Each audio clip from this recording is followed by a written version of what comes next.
monde, j'espère que vous allez bien. Bien. Bon dimanche, veille de pleine lune. Je vous retrouve aujourd'hui pour une guidance générale concernant les énergies que nous apporte cette pleine lune-là éclipsée en Gémeaux. Donc, on est vraiment sur des énergies générales, donc peu importe la sphère de ta vie à laquelle cela te touche et te parle et résonne en toi, ça veut dire que c'est pour toi.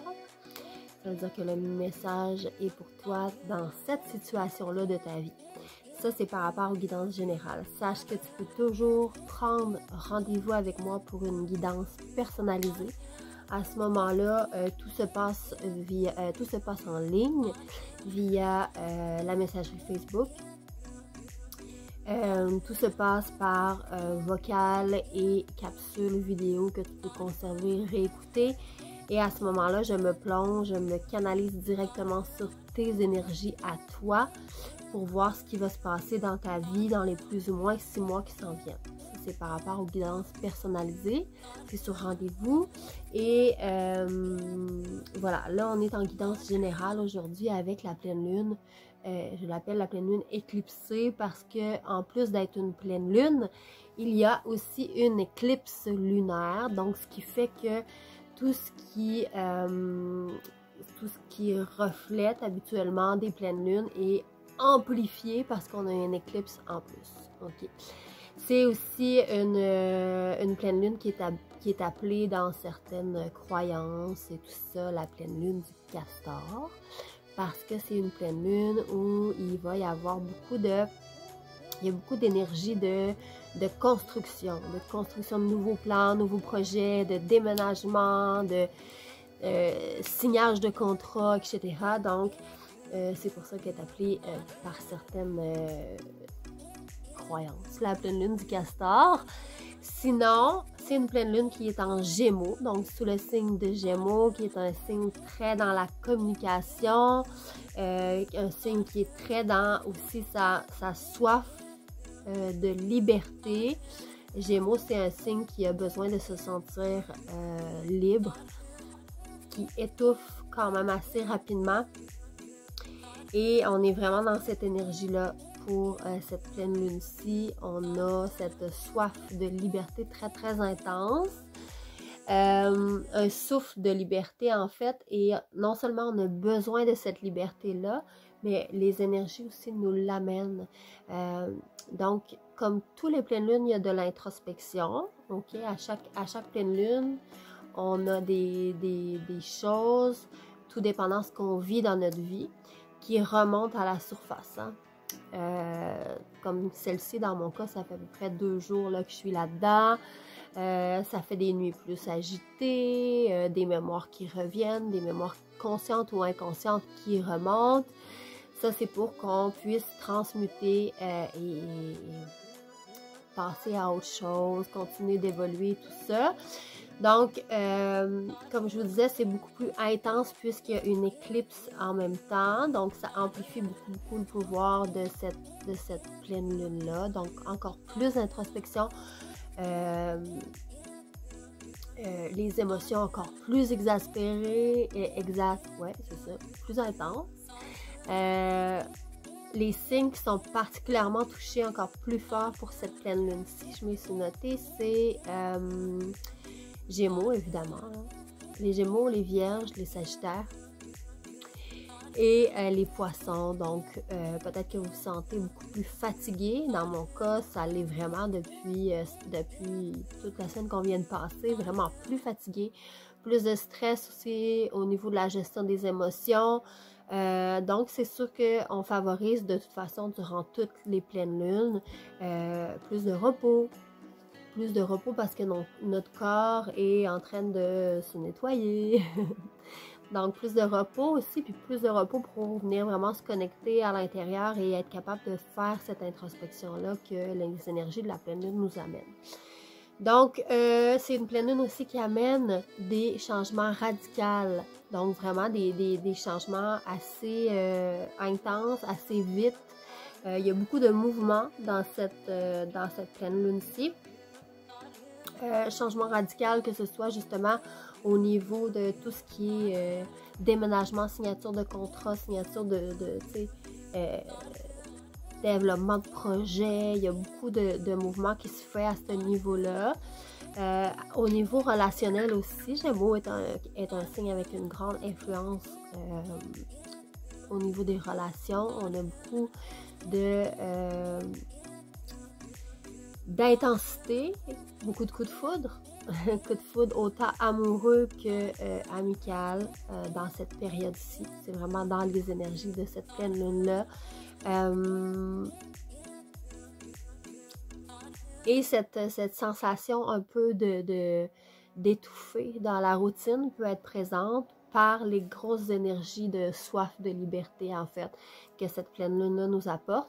On peut se sentir un peu à l'étroit si jamais c'est sûr qu'en plus, on est dans une situation planétaire de confinement, de tous ces trucs-là, donc ça aide pas à ce sentiment d'étouffer-là, mais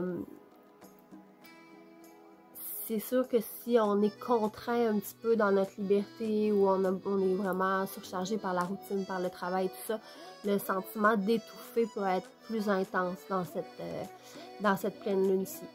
Donc l'éclipse, quant à elle, elle fait pas juste intensifier toutes ces affaires-là, elle fait aussi nous permettre un regard nouveau sur nos relations, donc le pourquoi qu'il peut y avoir soit des coups de foudre ou des changements radicaux au niveau des relations, et nous permet aussi de venir nous reconnecter à nos besoins et notre intuition encore plus fortement.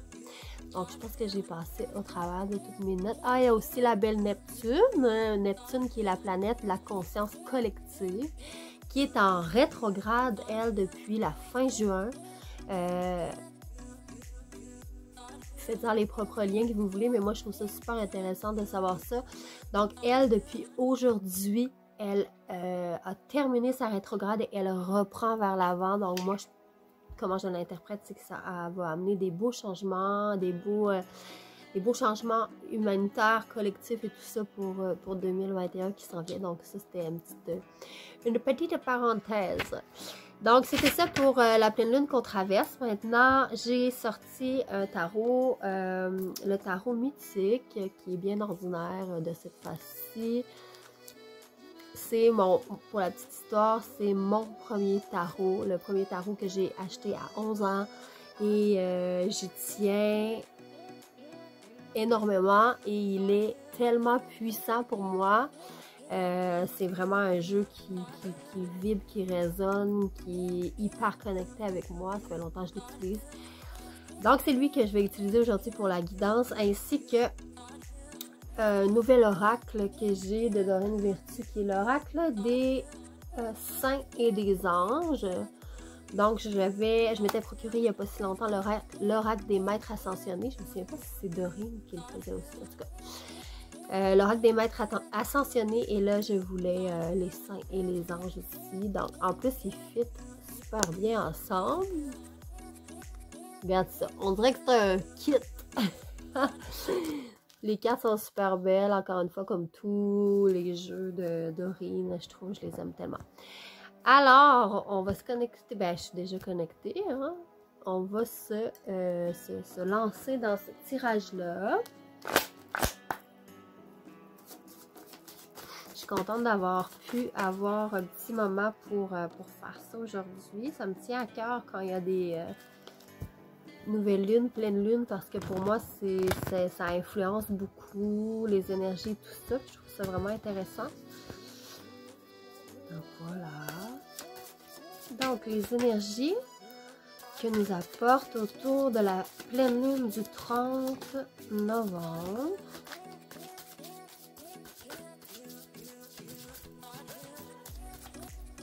Ça, tu veux sortir de là.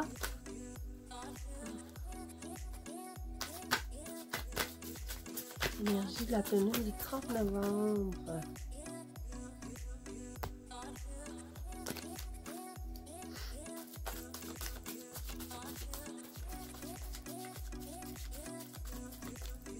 ...2020.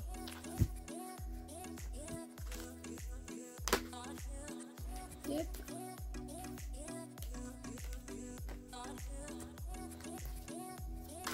une petite dernière pour les énergies du 30 novembre 2020. Ouais.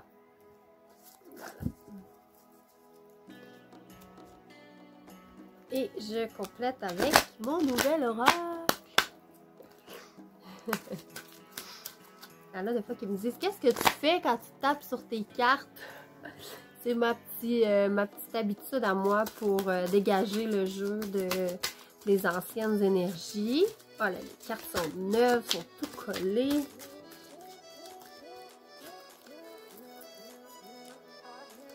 Donc, énergie de la pleine lune du 30 novembre. On va dire qu'elles sont neuves comme ça. Est-ce que je vais les piger?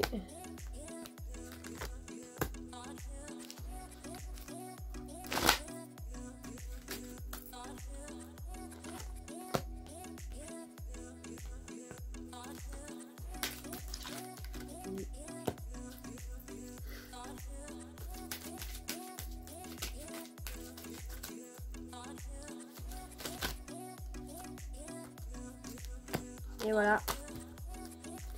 Et voilà, bing bang. Je vous montre ça pour les belles énergies de la pleine lune. Oh, attendez un petit peu là.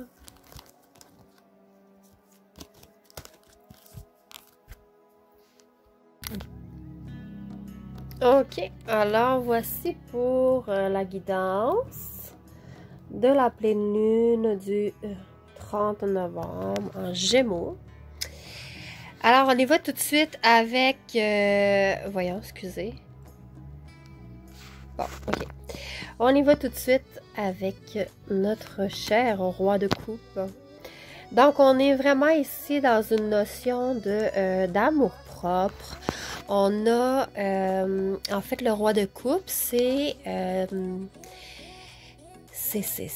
celui qui place les rapports humains et l'amour au-dessus de tout. Ok, donc là, on est vraiment dans... j'ai de la misère avec ma caméra, excusez. Bon, on n'a plus de focus. Ah, voilà. Ok, donc on est vraiment dans cette sensibilité à fleur de peau que nous amène la pleine lune. Cette connexion à nos émotions beaucoup. Ok, dans le fond, ce qu'on nous envoie comme message, c'est... il y a ce côté de nous qui vient donner énormément aux autres, mais qui parfois s'oublie lui-même. Ok, ça c'est très clair. Et ce côté de nous qui va placer les rapports humains et l'amour au-dessus de tout, ce côté de nous qui peut être très dominé par ses humeurs, ses sentiments, ses émotions, surtout présentement avec l'effet de la pleine lune. Et là, on est avec la carte croire, renforcée avec l'oracle qui nous demande carrément de venir croire en nous et croire en cet amour que l'on souhaite, ok?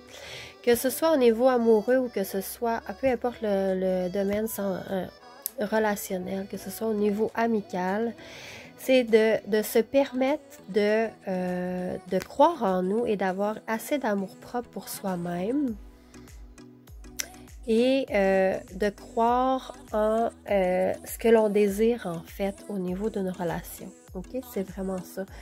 On nous demande aussi de croire en l'amour universel, croire en soi, en son intuition, ce que nous dit notre guidance intérieure, et croire aussi en sa puissance. Parce que ici, avec 9 de coupe, il y a cette satisfaction-là, ok? Donc, il y a cette satisfaction-là du côté affectif. Ça, c'est clair. Pour certains, ça peut être même un engagement, fiançailles, mariage. Il y a des engagements qui peuvent être validés beaucoup dans cette période-ci, dans cette période de pleine lune. Beaucoup d'engagements qui se valident, beaucoup de petites disputes ou malentendus aussi qui se régleront. Justement dans l'amour inconditionnel. Donc, on favorise vraiment cette connexion-là avec notre intérieur au niveau de ne pas aller jouer avec la force, avec la manipulation affective, avec ces trucs-là, mais vraiment avec sa force intérieure et sa foi. Sa foi en, premièrement, nous-mêmes. C'est vraiment comme ça que je le reçois au niveau des énergies. Surtout avec ici la carte sans concession. On ne veut... en fait, on veut prendre position, ok? On veut prendre position en faveur de notre amour-propre. Comme si, dû au roi de coupe, on donnait extrêmement aux autres, on était extrêmement disponible et tout ça, mais on s'oublie soi-même, et en s'oubliant soi-même, on oublie ses propres besoins, ses propres désirs et tout ça, ok? Donc, la clé de ce message-là, c'est de rester fidèle à notre vérité le plus possible, sans faire de concessions. Parce que, on entend souvent cette phrase-là, cette idée limitante-là que, ah ouais, mais dans la vie, il faut que tu fasses des concessions si tu veux être avec quelqu'un, tout ça. Oui, d'une certaine partie. Quand on est plus du côté du mental, en fait, il y a des concessions qu'on doit faire parce que, bon, on peut pas se payer telle chose parce qu'on doit mettre les priorités ailleurs, tu sais, ces trucs-là. Mais au niveau sentimental, dans l'émotif, dans le cœur, on ne devrait pas. On ne devrait pas. On ne devrait pas avoir à faire des concessions pour obtenir ce qu'on veut. Parce qu'on devrait pouvoir vivre selon sa vérité, en fait. Puis c'est ça qui est beau quand une relation évolue, c'est d'être capable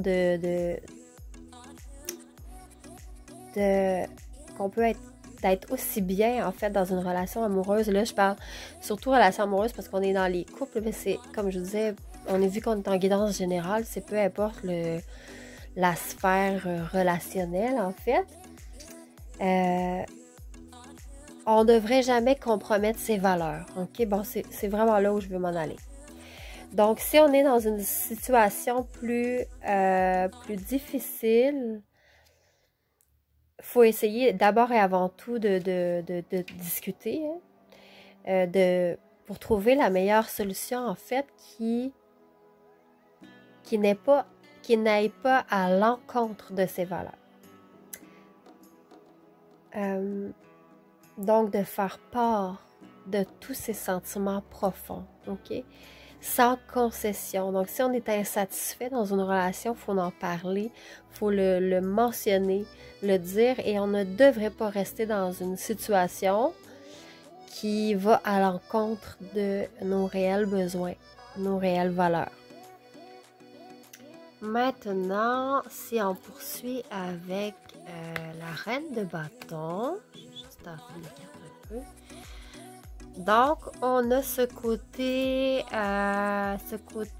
reine de bâton qui est un symbole de loyauté du cœur. Ok, donc encore une fois, on est vraiment très axé sur l'amour propre et le respect de ses valeurs, ses convictions, respect de son âme et de qui on est.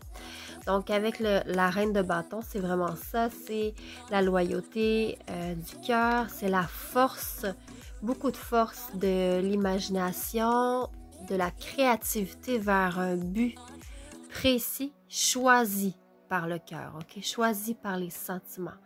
Donc, on a vraiment cette puissance-là qui est amenée avec les énergies de la nouvelle lune. C'est aussi ce symbole de fidélité, de loyauté, mais pas juste au niveau de la relation, mais vraiment sur tous les niveaux, là. Cette loyauté-là envers soi-même aussi revient beaucoup, beaucoup dans ces énergies-là. Avec la carte bravoure, qui est assez claire comme message, où on a besoin on a cette énergie de force brute, cette bravoure-là, ce courage-là brut dans les énergies de la pleine lune, où on nous invite vraiment à ne pas fuir les conflits, mais plutôt les affronter dans la grâce et l'amour. OK? les situations ont une tendance là, dans les énergies de la pleine lune qui s'en vient, donc c'est-à-dire jusqu'à la prochaine nouvelle lune, les situations ont tendance à se résoudre assez rapidement, ça va vite un peu, et de manière parfois même un peu miraculeuse. Donc on est vraiment dans cette force-là de rester positif et de continuer d'affirmer sa propre vérité et de faire preuve de bravoure. Cavalier d'épée. Notre petit cavalier d'épée, je vous parlais tantôt que les énergies vont assez vite. Hein? On a vu là, dans la petite histoire de la pleine lune là, des changements qui peuvent être assez radicaux. Ben, avec le cavalier d'épée, on a justement ces transformations-là soudaines et assez radicales. Okay? Qui obligent donc quelques transformations soudaines, radicales, qui viennent obliger à changer nos habitudes. Donc, on est vraiment là-dedans. On est dans cet élargissement de vision-là du monde. Avec le message complémentaire de notre ami Raphaël, donc l'archange Raphaël qui est l'ange guérisseur, qui nous envoie le message bien manger. Ça peut paraître étrange comme carte, mais ça fait tout son sens en fait. Archange Raphaël, c'est le guérisseur suprême hein, au sein du royaume angélique. Donc, il nous envoie le message qu'il faudrait modifier en fait notre alimentation et manger plus sainement parce que dans cette belle ascension-là des énergies de la pleine lune, tout est en place pour qu'on soit très, très connecté à ses dons, très, très connecté à son intuition, ses ressentis, son âme et tout. Et une chose qui fait qu'on est moins sensible de ses capacités extrasensorielles et tout ça, vient beaucoup, beaucoup de notre alimentation, ok? Donc, si on s'aide en mangeant plus sainement, d'ailleurs, c'est probablement déjà quelque chose que vous avez reçu pour certains, souvent dans vos pensées ou dans vos émotions, que c'était la chose à faire. Là, c'est sûr qu'on pourrait parler davantage de produits frais, bio, boire plus d'eau et éviter le plus possible les aliments et les boissons qui sont transformés ou remplis de produits chimiques. Donc ça, c'est dans un monde idéal. De toute façon, si on se laisse bien guider par son âme, on a clairement les ressentis de ce avec quoi on devrait s'alimenter. Puis en récompense, bien, on voit des changements énormes au niveau de notre énergie, au niveau de nos dons. Et c'est ça, ça nous permet de passer plus efficacement à un autre step en fait de notre vie. Plus de santé hein, aussi, c'est sûr. Donc voilà pour le petit message de notre archange Raphaël. C'est drôle que ça sorte dans ce tirage-ci parce que je suis justement en train de lire beaucoup, beaucoup, beaucoup là-dessus. Et on termine avec l'hiérophante, voilà, qui peut être désigné par l'ermite dans certains tarots. On est ici dans cette introspection, donc c'est pas surprenant que les hiérophantes sortent dans un tirage de pleine lune où le mode introspection est très très fort. Ben c'est en plein ça ici. Donc je crois qu'on est vraiment dans des énergies de connexion à son intérieur et de connexion à sa propre vérité. Vraiment, vraiment beaucoup pour cette pleine lune-ci. Avec la carte de la foi. Le message ne peut pas être plus clair. J'espère que vous avez apprécié la petite guidance des énergies générales. On est vraiment axé sur ce travail sur soi, cette introspection-là, ce travail de respect, d'amour-propre, d'estime de soi et tout ça, qui va amener énormément de beaux changements et aussi de respect, d'amour-propre, pas seulement de nos valeurs, hein, mais de notre être total. Donc, vraiment, autant dans nos valeurs, dans nos désirs les plus profonds, les plus sincères, mais aussi le respect et l'amour propre de notre corps physique. Fait que de là, la carte bien manger. Fait que voilà, on se revoit pour une prochaine vidéo de guidance. D'ici là, si tu veux prendre rendez-vous avec moi en guidance privée, personnalisée, juste à m'écrire. Ça va me faire plaisir. Bye bye!